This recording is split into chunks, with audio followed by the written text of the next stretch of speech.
Hey, what's up, everyone? So today I am going live with Jamie. Jamie is an amazing person, and I'm gonna get her on this live here right away. But for anyone that's just tuning in, we're gonna be talking about um, the badassery of embodiment. So I'm gonna bring Jamie on right now.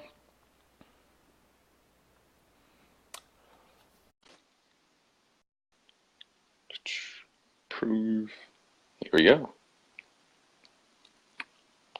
All right, what's up, Caleb? There we go, Hi. Jamie. What's up? What's up? Okay.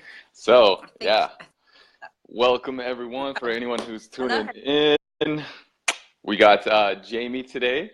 And what Jamie teaches is the art and science of badassery through yoga, movement, healthy lifestyle choices, and body mind magic.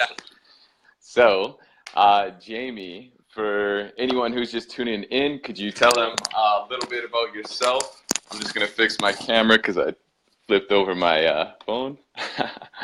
Yeah, Cool. Well, first of all, hello, Leslie, Jane, Neil, and Roger. Nice to see you. See you all. So both, well, Jane's a embodied badass herself, so good that she's tuning in, and Neil is embodied as well. right on. So basically, hi everyone, I'm Jamie, and yeah, I've created embodied badassery. I've been a yoga teacher for nearly 20 years, and recently I've gone through, hey Corey, how you doing? I've recently gone through a sort of process of I've been a yoga recreating teacher for how nearly. I offer myself, so I offer more embodied practices. Yes. And sorry, it's kind of like this weird echo, so I'm just getting used to this, guys. It's sort of like I've got a lag, so I do apologize. um, Getting used to the technology side of things.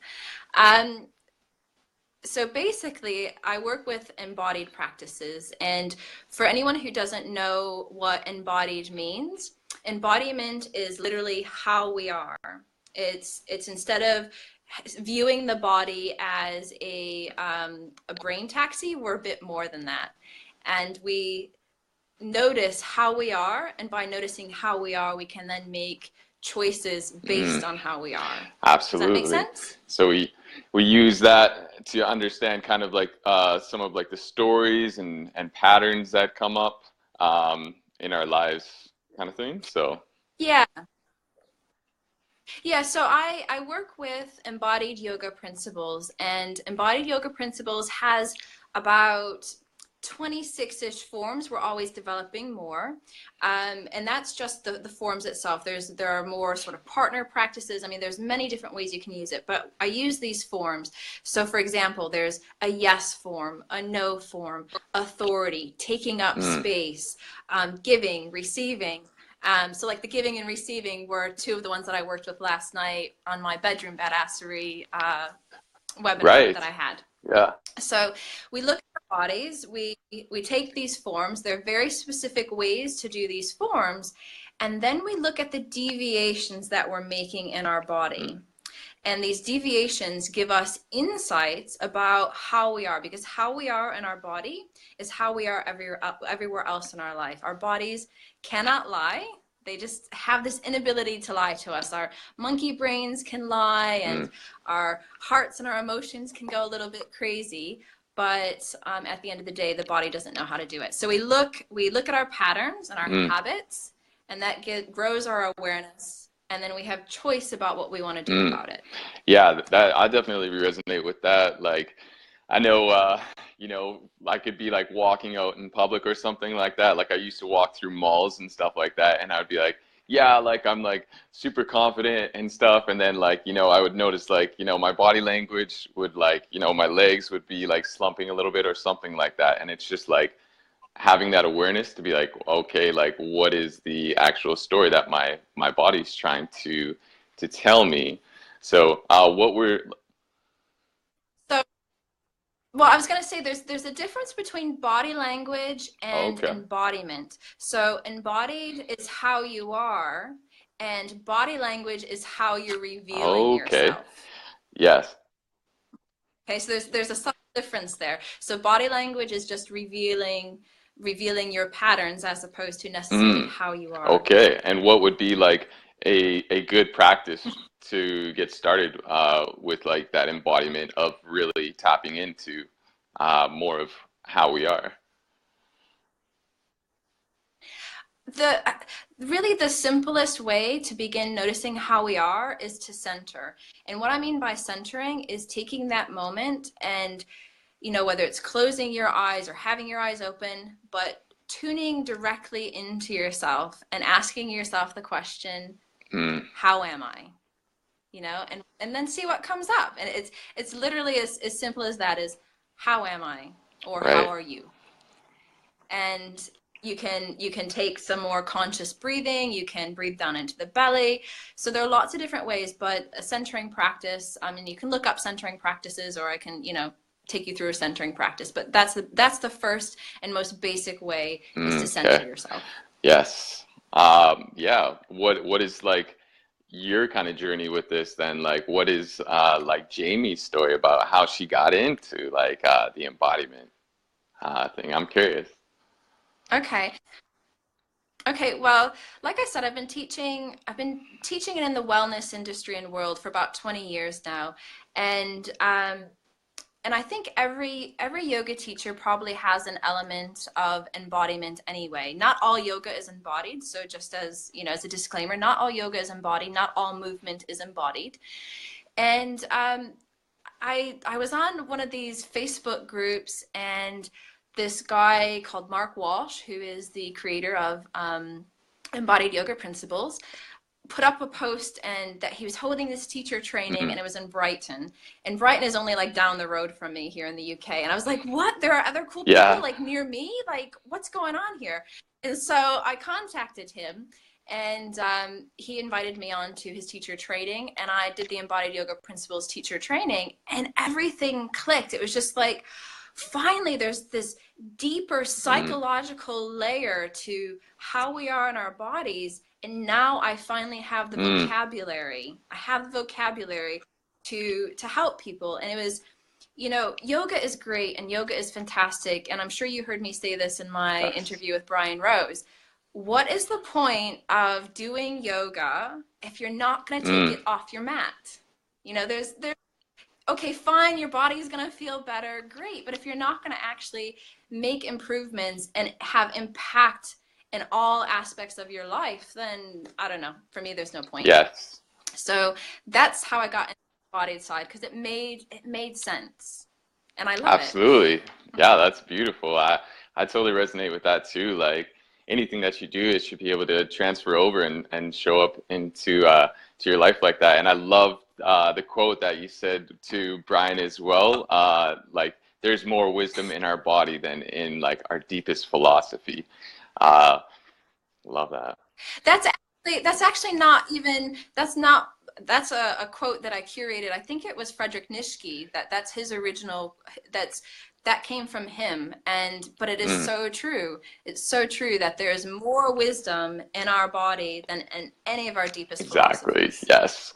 Yeah, I can feel that a lot of times too because I know sometimes I get like really like heady like up into my head and I'm just like have all these principles and stuff in my head and then I'm like man like you could be reading something about like how to be more authoritative, how to have more power in your life, and then it's just like I'm just gonna embody that and just be that, show up as that kind of thing. So uh, totally fascinated by Absolutely. your teachings and everything that you're doing, and super grateful to have you on this on like the show here. So, and for everyone who's tuning in as well, Yeah. yeah, we got Bo, what's up? Jen, hey everybody. If you guys have any questions as well, feel free to ask Jamie. She just had a amazing webinar last night. What was it? Bedroom badassery. Yeah, so the title of it was Become a Right. Badass in the Bedroom, and gain three saucy insights into your body behind closed doors. And so basically I was working with the embodied yoga principles and looking at sexually how we give, Mm. how we receive, and how open we are.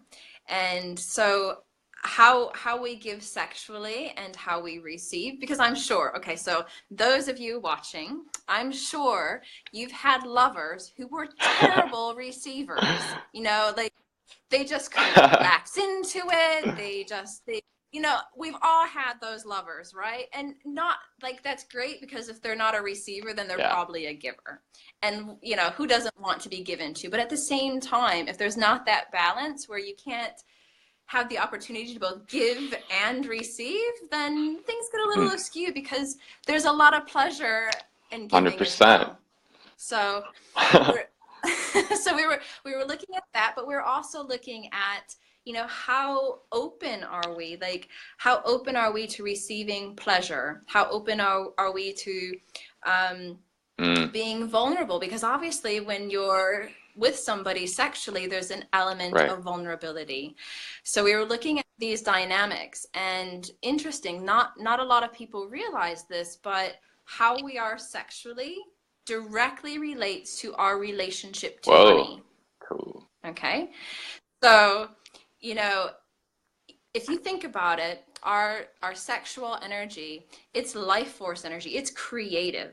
Okay. And if we're not tapping into this creative energy and we're not creating something with it, it just stagnates.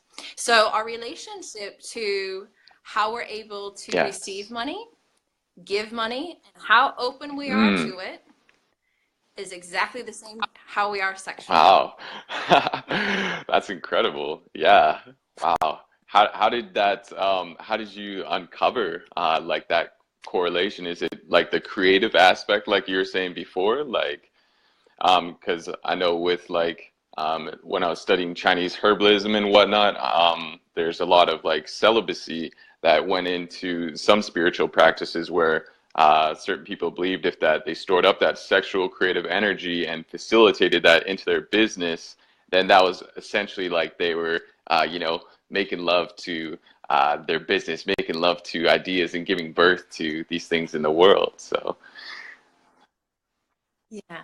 Okay, well, I have a all right. twofold answer for you. So, twofold answer is through a lot of my studies and my research on sexuality and sort of the alternative side to sexuality. This is not original to me. I can't claim that I'm the one who's come up with this connection.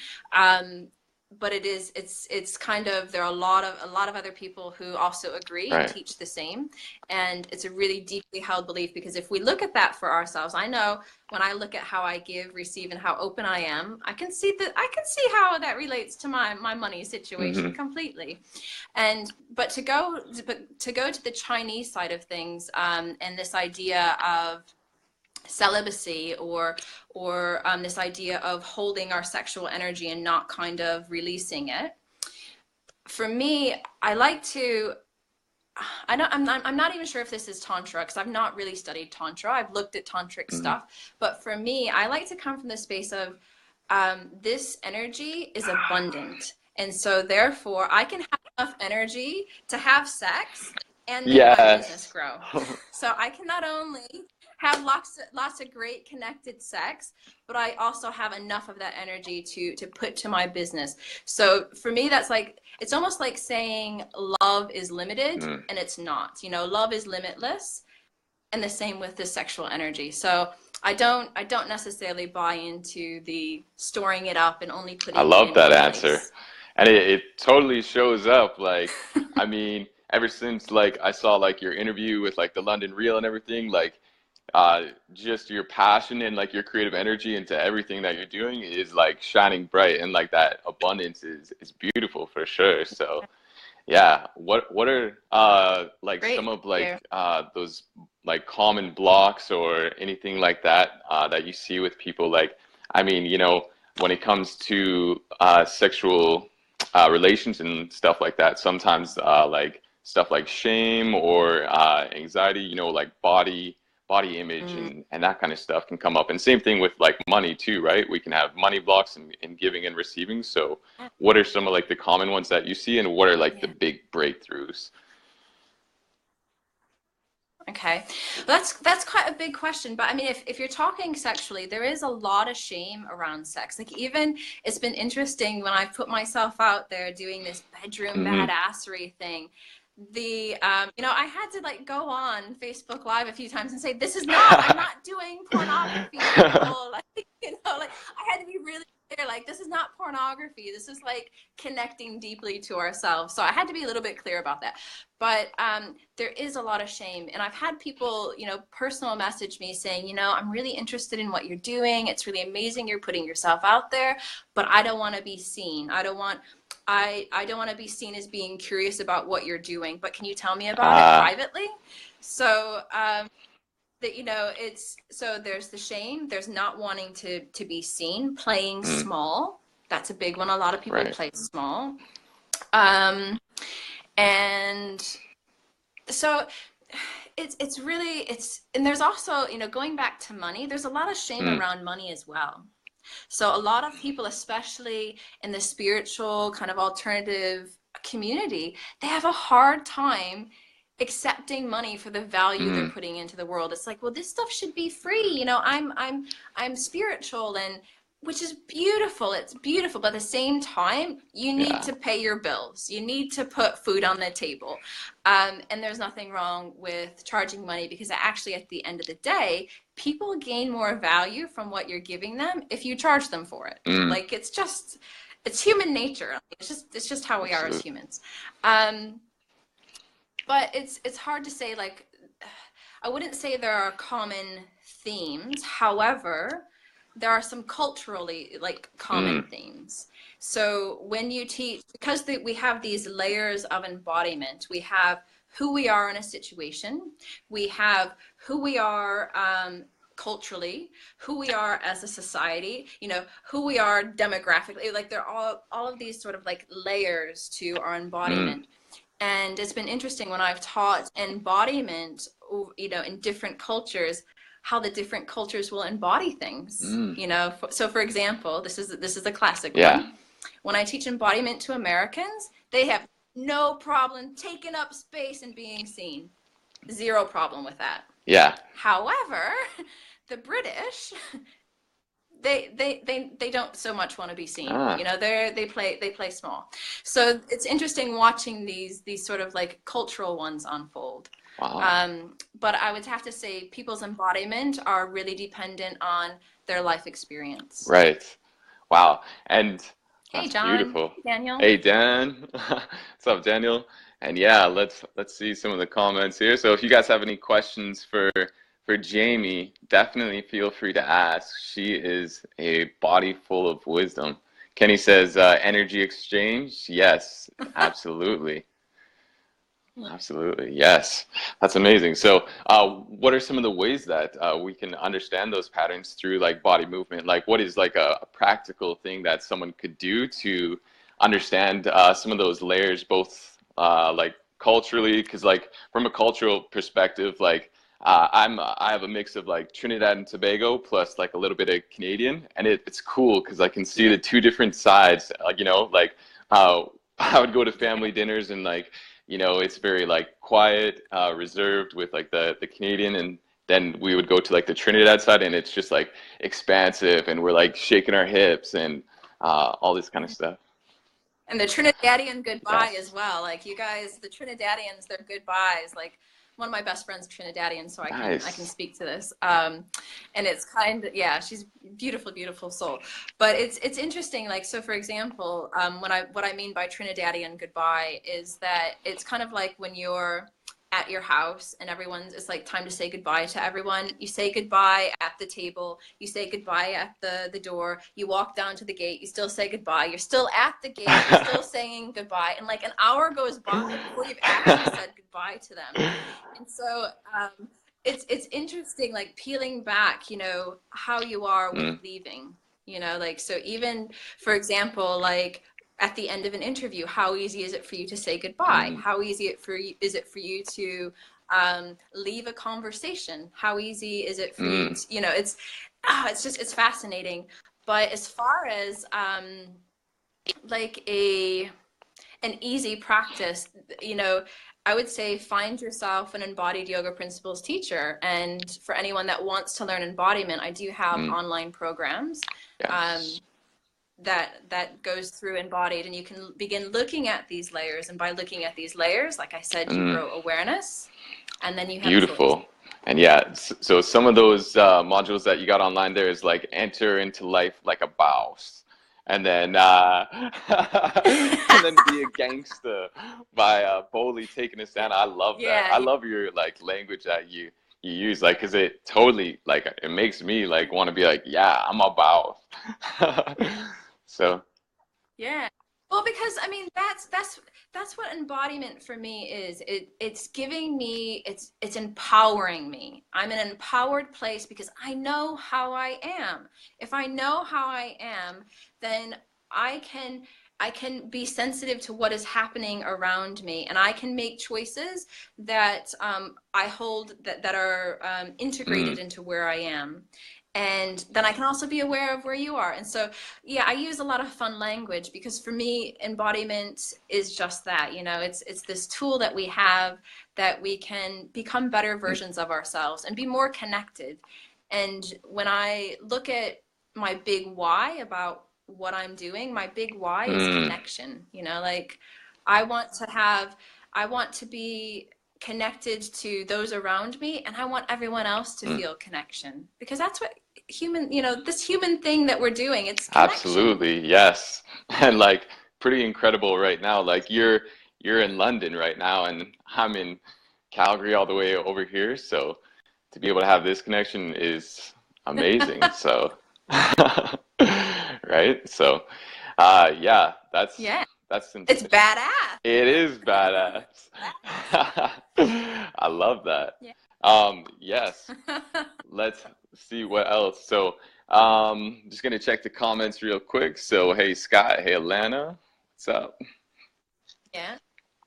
Right on. Sorry, I'm just gonna move around because I'm just realizing my phone is gonna die, and I don't want it to die on us in the middle of our conversation. So bear with me. Hey Okay. Nathaniel. Hey Liam. Sounds How you good. guys doing? Right on. Hey Julianne. I got a lot of my peeps coming Oh, on. That's nice. right on. Yeah, what time is it there in London right now? Actually, Julianne and Nathaniel. Well, Nathaniel is in France, Julianne is in Germany, Liam is in the Netherlands, and actually Nathaniel and Julianne were both on my webinar last night. Nathaniel's been on both of my webinars, Right on. so he can tell you a little bit more if he wants, but he's usually pretty quiet. I'd love to hear. Okay, so I'm just Okay. there we go. Right on. All right. Yeah, I would love to hear a little bit more about that webinar for anyone who's interested, because I myself am pretty interested in that, how to be a badass in the bedroom, and some saucy secrets. Yeah, sorry, I'm just looking how to plug my phone in because I've got my phone turned the wrong way. Oh, sounds good. And my plug is in the All good? the wrong place, so Yeah. bear with me while I plug in. Oh, hey, Jay's on. Oh, Julianne says it was awesome, so that's cool. And for anyone who's watching, definitely check out Jamie's website too, which is embodiedbadassery.com.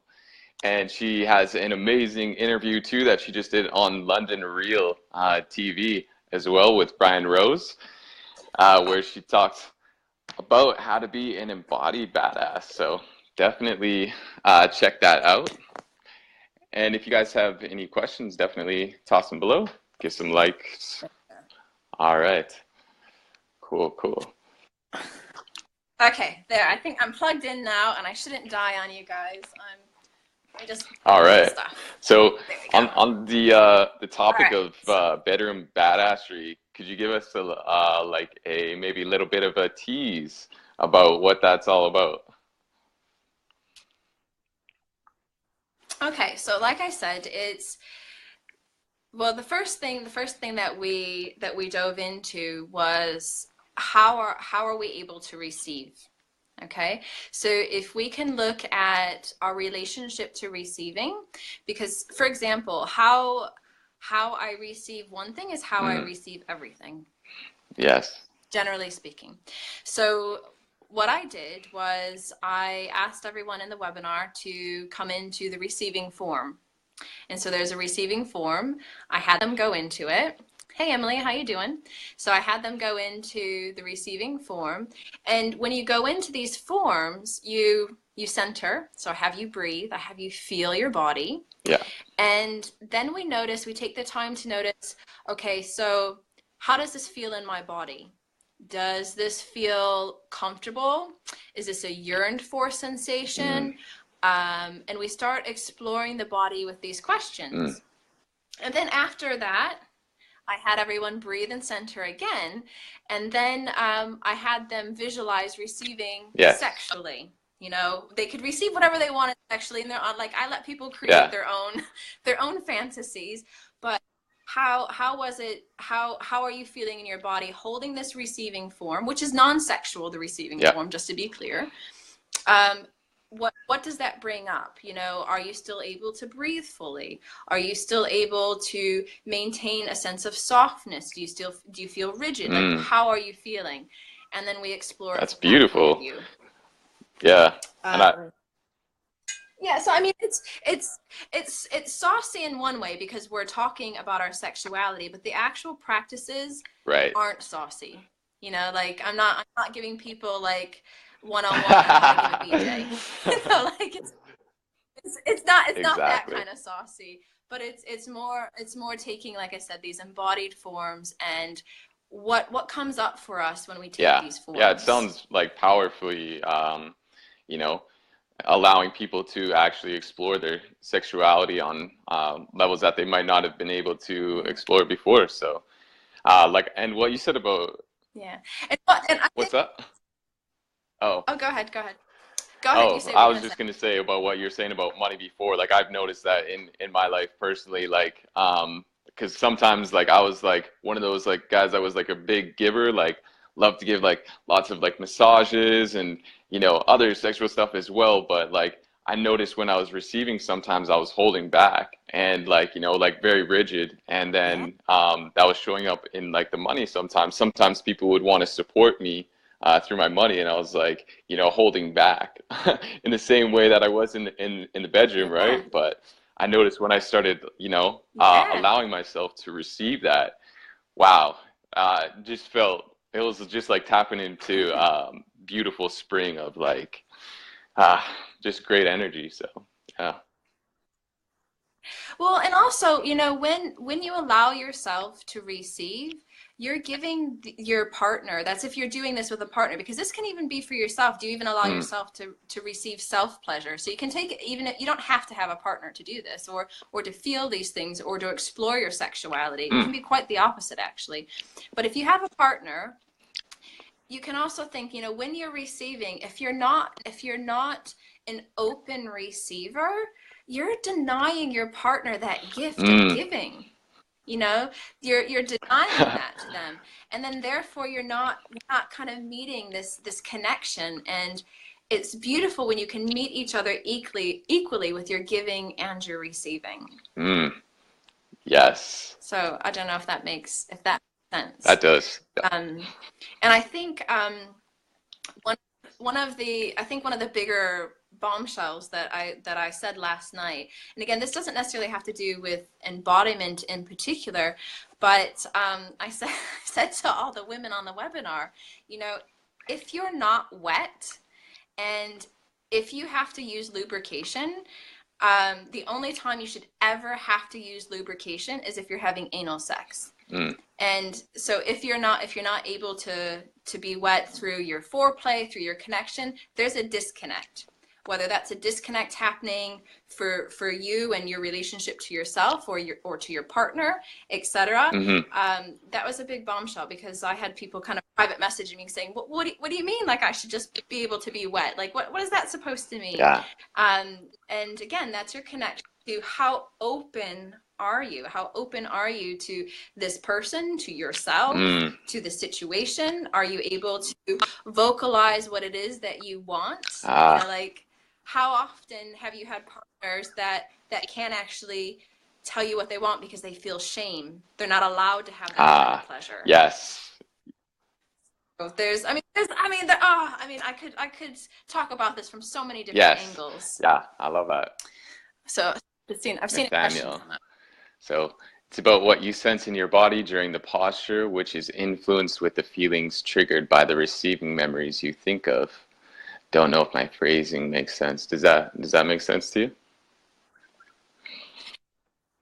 Yeah, so Nathaniel, it is. So like last night, 'cause Nathaniel was on the salon. So last night I did have them, you know, in the receiving and in the giving, and even in the open posture or form that I taught them, that to then take a moment to feel like, to actually think of a situation, a sexual situation, and then what is the response in the body?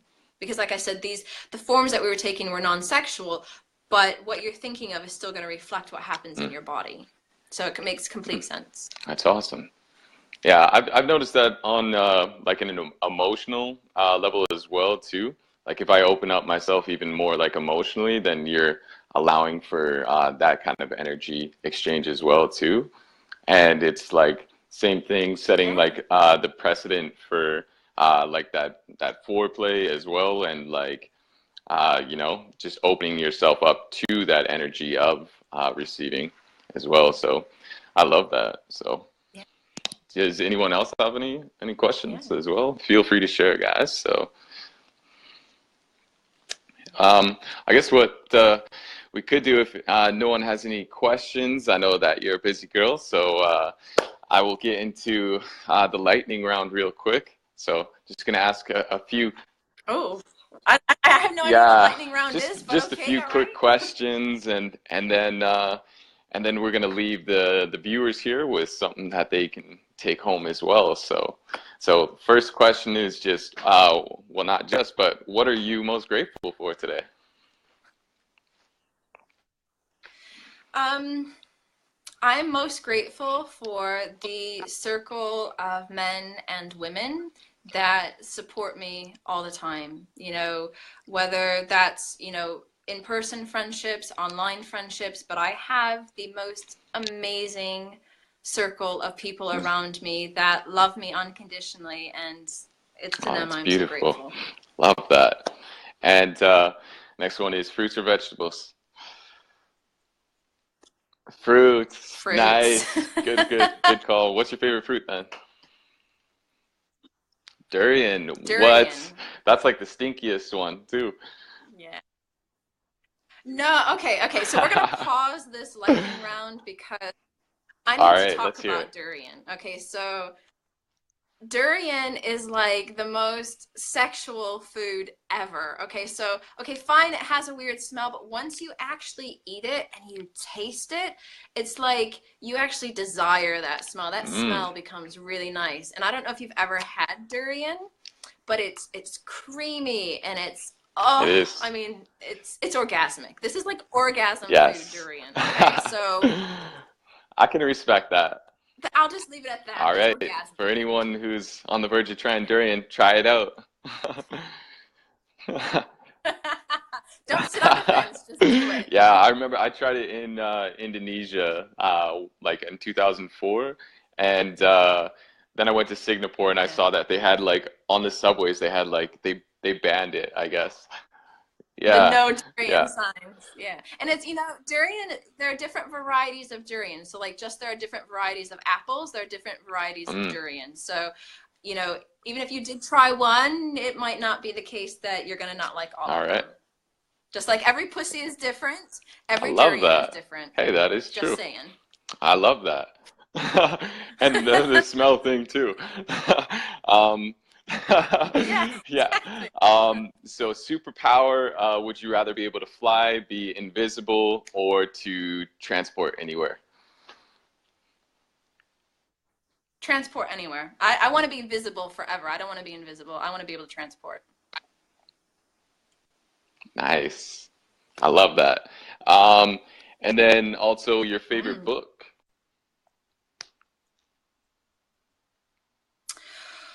Ooh, I don't think that I have one. I'm a real bookworm nerd kind of a person, so I have tons and tons of books. I mean, Hmm.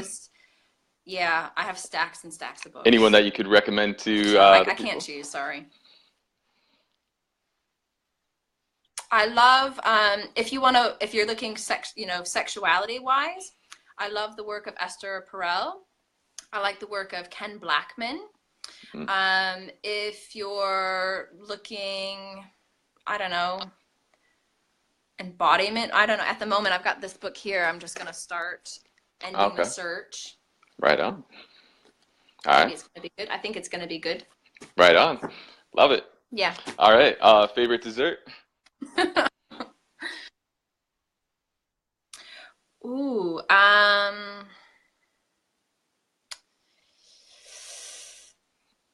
tough choice because I love desserts. Like Mm, I'm a bit of a dessert snob because I make really good desserts. nice. Um, so I would say anything that I make Love it. dessert wise, like I make really good vegan Mm, Snickers. So probably my own vegan love it. Snickers. Gonna have to send me the recipe for that. Um, and Okay. then I thank you, will. thank you. Favorite yoga or sex position? You can choose either one. Ooh. Favorite sex position is gonna have to, it depends on the partner you're with and how your body fits with them and what's in the moment, but generally speaking, reverse cowgirl Right is on. pretty good. And yoga. I know that you said before, like in the interview, you're like talking about Yeah. the fuck you warrior one. Thought that was Yeah. pretty cool too. I was actually gonna say my favorite, and I think what I'm kind of getting known for because I teach it so often and people they yearn to be taught this and to go through this is probably definitely the fuck you warrior. Definitely. Yeah. I love that one too. Like anytime I'm doing yoga, it's No surprises there. yeah. Of Yeah. course. And then just few like two quick questions is what are you giving the most life to today? What has you shining the brightest? Um, what has me shining the brightest today? Like, as in, like, Yeah. Yeah. what topic Yeah, or anything that makes you feel. um feel Yeah. good? I'd have to say, I've been really excited about coming on and speaking to you all Right day. on. So, because I know it's only morning for you, but it's evening for me. So all day I've been really excited to come on and share about Love embodiment. it. Yes. Uh, So this this moment. moment is what's making me Yes. shine. Love it. All right. Yeah. And also this month, what are you giving the most life to? Like, what are you putting your energy into the most this month? Okay. So, well, this coming up month, I'm putting a lot of work into my bedroom badassery program. So, both having, a smaller offering, like an affordable one for people to come on and to buy, but I'm also thinking bigger and having maybe some larger coaching sort of programs and packages for people who either want to work by themselves or as a couple when it comes to their sexuality and embodied sexuality. So those are kind of my bedroom badassery is where a lot of my energy and heart's going to at the moment. Beautiful. Thank you. And yeah, I Yeah. feel like we're just scratching the surface on so many things could dive in, but for anyone who's just tuning in and who's watching this, this is kind of like the closing challenge or practice that you could leave for anyone. What's the one message that you want to leave with people? You know, you just got the microphone, you're on the whole entire world stage, the world's listening to you. What's the one practice or challenge that you would leave them with, either for the next 24 hours or for the next week? So, Well, I think you know, gratitude attitude is it trumps everything, and in an alignment with this gratitude attitude is always remembering that your current reality is someone else's desired Mm, reality. So what you have, where you are, no matter how good or bad you feel about it in that moment, what you have is someone else's desired mm. reality. And then go back to your gratitude attitude. Love it. So, what's one thing that people could do to cultivate that attitude of gratitude? I mean, I know it's like sounds simple, right? Like just be grateful. Like, and Yeah. for me, like I had to practice it sometimes before, because it was like, man, like just in place of struggling, but making that a practice. So, how can people make that attitude of gratitude into practice? I think the fastest, the easiest way to do that is to make it into a habit. And by making it into a habit, you know, for me, every single morning, I list all the things I am grateful Mm, for, you know, and I genuinely feel those things. I don't just say them. I don't just say I'm thankful for the grass. I genuinely feel in my heart what it is I'm thankful for and why I'm thankful, and that feeling that I have, that whatever I'm thankful for, whether it's a person, you know, I really feel why I'm thankful for that person, or mm. if it's, you know, an object or whatever it is, my house, you know, I really feel into it. So I would say if you want to cultivate the gratitude attitude, then every morning for 5 minutes, write down or say what you are grateful for. Love it. Love it, Jamie. Oh, yes, that's amazing. Yeah. And thank you so much for coming on today. Like I appreciate you so much, and loved your message from like the first time that I saw it. Loved your energy, and love how you're just shining bright and empowering people as well. So I think that's incredible. And for anyone who's tuning in, definitely check out Jamie's website, Embodied Badassery. I signed up for your email list there, Jamie, and she shares with us some amazing Yeah. videos. Like even your first video there, like I was practicing that this morning, so totally loved it. So anyone, definitely go check it Yeah, out. so Tyrone's talking about the Mojo. I have a free, yeah, I have it's 3 videos that are free. It's called the Mojo Maker. So if you're feeling like you need a bit of mojo, definitely come on and check the videos out for sure. 100%. Highly recommend it. So, how else can people get in contact Cool. with you? Or how do you want to connect with people? Yeah, so I mean, like you've said, you can go to my website, embodiedbadassery.com. I'm on Facebook, Embodied Badassery. I'm on Instagram, Embodied Badassery. You can email me. You know, I'm on all social platforms, so I'm pretty easy to find. And if you put an Embodied Badassery, like, I think I'm the first to pop up. I don't think there are many people called Embodied No. Badassery. Absolutely. Right on. Cool. Well, thank you Yeah. everyone for tuning in and for following us and joining us with this journey, because it's definitely a collective journey that we are all on, and the more that we have conversations like this, the more that we can illuminate ways that we can all thrive as both individuals and as the whole entire community. So I appreciate you so Yeah. much, Jamie, and love everyone that is tuning in as well. Wishing everyone a day full of vitality, joy, and of embodied badassery as well. So totally Yeah. feeling that. So Great. Thank you. Thank you. Thank you so much, Tyrone. Thank you. It's beautiful seeing you put your light out into the world and really making, you know, like I said at the very beginning, my big why is connection. And when you right here, that's exactly what you're doing. So I've got a lot of love for what you're doing, and I really appreciate the opportunity to come and share and connect with your tribe. So awesome. thank you. Thank you, Jamie. Right on. Yeah, I definitely could foresee some future diving into more of these topics and getting even juicier as fuck as well. So looking Yeah. forward to it. Thanks again, Jamie. So all right, All right. Thank you. See you all later. see y'all. Love everyone.